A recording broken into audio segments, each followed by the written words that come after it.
Well, look, I want to go back now to the fire at a synagogue in Melbourne today. And for more on this, I'm joined by Joel Burnie from the Australia, Israel and Jewish Affairs Council. Joel, thank you so much for joining me. Firstly, what is your reaction to what has occurred here? Thanks for having me on, Danica. Well, I've got to express a number of different emotions today, from sadness, anger, frustration, disgust at this appalling act. But the one thing that I tell you that I'm not, and the rest of the Jewish community is not, is surprised.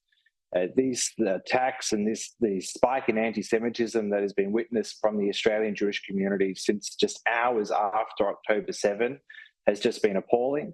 It's been increasing day after day, week after week, of gross inaction and ineptitude and lack of leadership has put us in this place now where I fear that things are only going to get worse, and we all know what that next step is. We've got people that were firebombed inside a house of worship, inside a synagogue. There were people inside of it.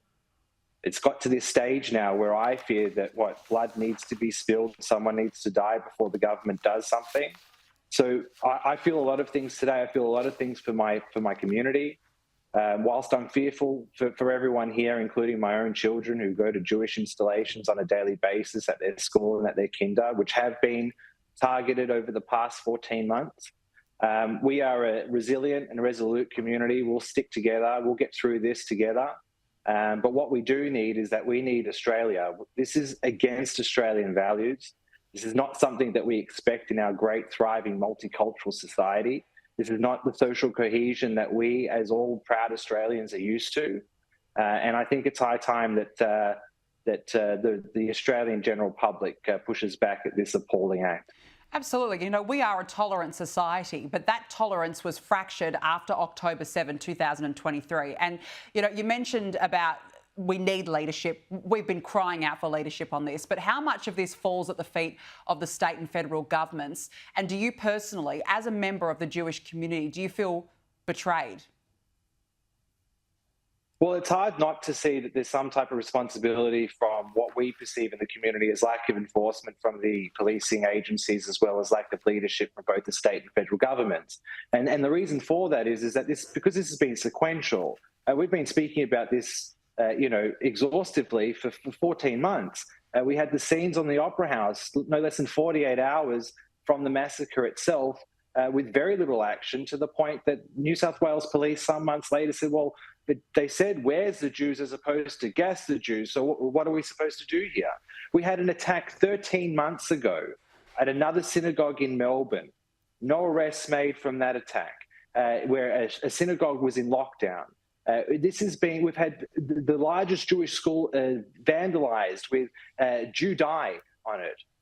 And again, we've had Jewish members of parliament, including Josh Burns' office, firebombed. Attacks on other MPs, including Peter Khalil, with a noxious toxin. This is just insane. This has gone way out of hand. It's not up to the citizens of Australia to have to rise up and to protect other minorities. It's up to the police force, and ultimately it's up to governments, both at the state and federal level, to protect minorities like the Jewish community. And as it's progressively got worse, where we're now at a stage where we're arguably, and probably with more information to come to light, have a domestic terrorism event on our hands, because of that progression and because of the lack of leadership and the lack of progress on this, I think that the conclusion is pretty clear.